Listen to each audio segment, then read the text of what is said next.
अरे बेटा, तुम पांचों ये कैसी अनोखी बहुएं उठाकर ले आए हो। किसी के हाथ लंबे हैं तो किसी के पैर। आखिर ये पांचों मेरे इस गरीब घर में कैसे रहेंगी? मेरा घर इतना छोटा है, ये पांचों कैसे एडजस्ट होंगी?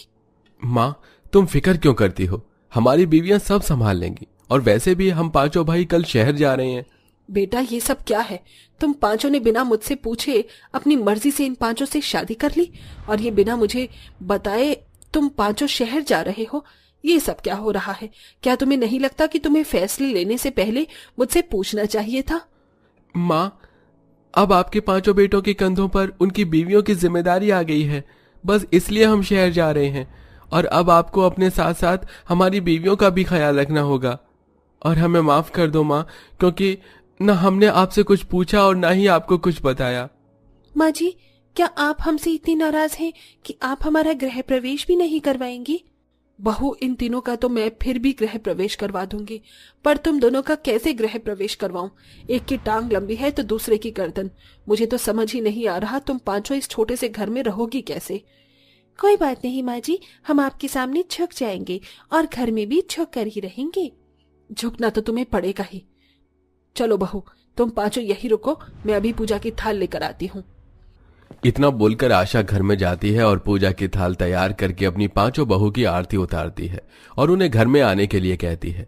पर जैसे ही नेहा और आरती घर में आने लगती हैं, वो दोनों दरवाजे की चौखट में अड़ जाती हैं, जिसे देख आशा अपने पांचों बेटों से कहती है, बेटा, ये दोनों तो अंदर ही नहीं आ पा रही। घर में आने के बाद खड़ी कैसे रहेंगी? घर के काम कैसे करेंगी? मेरा तो सब कुछ सोच कर ही सर दर्द हो रहा है।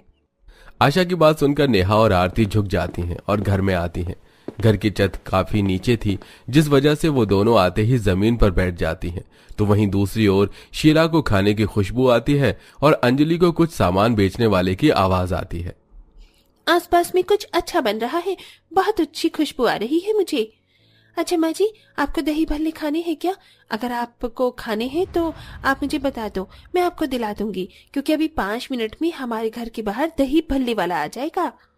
देख ले बेटा, तेरी बीवी खुले आंखों से सपने देख रही है। एक को खाने की खुशबू आ रही है तो एक को चूड़ी वाले की आवाज सुनाई दे रही है। आशा जैसे ये बात बोलती है कि सच में वहां पर दही भल्ले बेचने वाला आ जाता है, जिसे देख आशा अपनी पांचों बहू को बड़ी हैरानी के साथ देखती है। माँ जी, आप हम पांचों को ऐसे क्यों देख रही हैं? हमने कुछ गलती करी है क्या?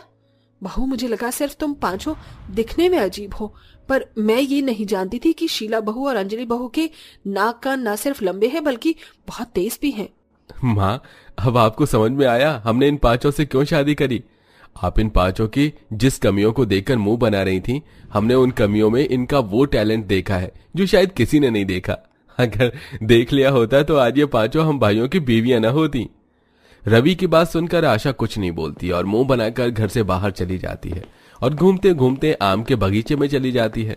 आम के पेड़ से कुछ कच्चे आम तोड़ने लगती है, पर हाइट कम होने की वजह से वो आम तोड़ नहीं पाती। गांव के शैतान बच्चों ने नीचे के सारे कच्चे आम तोड़ लिए। अब इतने ऊपर के आम कैसे तोड़ूं मैं? दीदी, हमें भी आम के बागीचों में जाना चाहिए। माँ जी खेत में है, उन्हें आम तोड़ने में दिक्कत हो रही है। फिर तो माँ जी को मेरी जरूरत है, मुझे जल्दी जाना होगा। हाँ सरोज, जल्दी जाओ। इतना बोलकर सरोज अपनी सास के पास जा पहुंचती है और अपने लंबे हाथों से सारे कच्चे आम तोड़ लेती है। जिसके बाद अंजलि आशा के साथ घर आती है और आम काट कर उसे सूखने के लिए रख देती है। अब इसी तरह से कुछ दिन बीत जाते हैं और एक दिन घर में एक भी खाली डिब्बे नहीं है, मिल ही नहीं रहे। मैंने सारे खराब डिब्बे पता नहीं कहाँ रखे हैं। मेरे पास इतने भी पैसे नहीं है कि मैं दुकान से जाकर डब्बे खरीद के ला सकूं। मेरे अचार कहीं खराब ना हो जाए। इन अचार को बनाकर ही तो मैं मार्केट में बेच पाती हूँ और कुछ पैसे कमा पाती हूँ। माँ जी, आप फिक्र क्यों करती है? आपकी 5 बहू है ना, मैं अभी आपका काम आसान कर देती हूँ। नेहा बैठी बैठी अपनी लंबी गर्दन से घर का हर एक कोना देखती है, पर उसे कहीं भी खाली डिब्बा नजर नहीं आता। जिसके बाद वो बाहर आकर घर की छत पर देखती है और उसे कुछ खाली डिब्बे नजर आते हैं।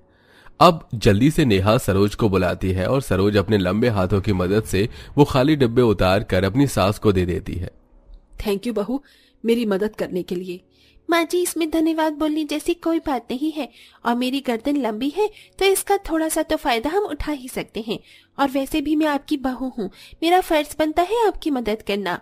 वैसे बहू, मैंने तुम पांचों को जितना बेकार समझा था, तुम सब उतनी बेकार हो नहीं। तुम पांचों दिल की बहुत अच्छी हो और घर के काम भी बहुत अच्छे से कर लेती हो।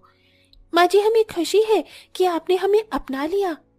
हाँ बहू, तुम पांचों ने मेरा दिल जीत लिया। अच्छा बहू, आज मंदिर में कीर्तन है, बहुत बड़े बड़े गायक आ रहे हैं कीर्तन करने के लिए मंदिर के बाहर, और वहां पर बहुत भीड़ भी लगी होगी। अगर हम लोग जल्दी जाएंगे तो ही आगे जगह मिल पाएगी, इसलिए तुम पांचों तैयार हो जाओ। हाँ माँ जी, बिल्कुल, हम पांचों अभी तैयार हो जाती हैं। इस तरह आशा की पांचों बहुएं तैयार होने लगती हैं, पर उन्हें तैयार होने में समय लग जाता है। और जब तक वो लोग मंदिर पहुंचते हैं, वो देखते हैं कि काफी भीड़ जमा हो चुकी है। और क्योंकि आशा की हाइट बहुत कम थी, इसलिए उसे मंदिर में हो रहा प्रोग्राम नजर नहीं आता। बहू, मैंने तुम पांचों से कहा था समय से तैयार हो जाओ, पर फिर भी तुम पांचों ने मेरी एक नहीं सुनी। देखो मंदिर के बाहर कितनी भीड़ लगी हुई है, और पीछे खड़े होने की वजह से अब मुझे कुछ नजर ही नहीं आ रहा। पर माँ जी, मुझे सब नजर आ रहा है। बहू, तुझे तो सब नजर आएगा ही। तूने अपने पैर देखे हैं? हाँ माँ जी, मुझे मालूम है कि मेरे पैर बहुत लंबे हैं, पर आप फिक्र मत करो, मैं आपको ऊपर उठा लेती हूँ, फिर आपको भी सब नजर आएगा। क्या बहू, तू मुझे ऊपर उठाएगी? अरे लोगों ने देखा तो क्या सोचेंगे? माँ जी, आप इतनी दूर से आई हैं यहाँ का कीर्तन देखने के लिए, इसलिए ये सब मत सोचो। इतना बोलकर आरती अपनी सास को ऊपर उठा लेती है और आशा मंदिर में हो रहे कीर्तन भजन को आराम से देखती है। अब इसी तरह से कुछ महीने बीत जाते हैं और पांचों बहू इसी तरह से घर के सारे काम करती और आरती की मदद करती।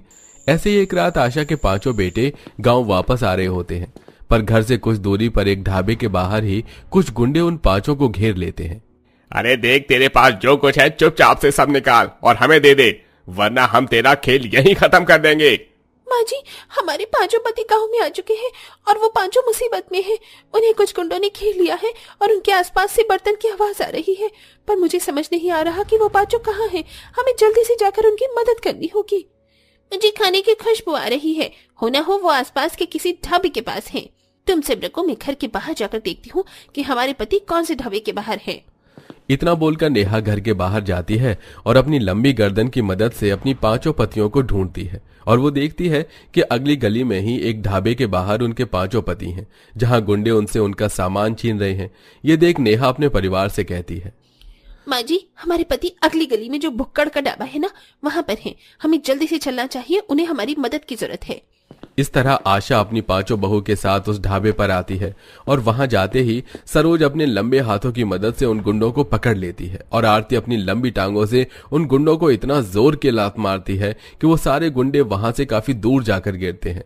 इस तरह पांचों बहू मिलकर अपनी पतियों की रक्षा करती हैं और वो सब सही सलामत घर आ जाते हैं। बहू, आज तुम पांचों ने कमाल कर दिया। मैंने कभी सोचा भी नहीं था कि मुझ गरीब को इतनी तेज बहुएं मिलेंगी। आज मैं बहुत खुश हूँ। माँ, आपके चेहरे की खुशी साफ साफ बयां कर रही है कि आपने अपनी पांच बहू को कब का अपना लिया है। हाँ बेटा, मैंने अपनी पांचों बहू को अपना तो लिया था, पर अब मेरी पांचों बहुएं मेरी आंखों का तारा बन चुकी हैं। मैं अपनी पांचों बहू को सर आंखों पर रखूंगी। उस दिन के बाद से आशा अपनी पांचों बहू की बहुत इज्जत करती है और उनकी हर बात मानती है। तो वहीं आशा की पांचों बहुएं भी अपनी सास की खूब सेवा करती हैं।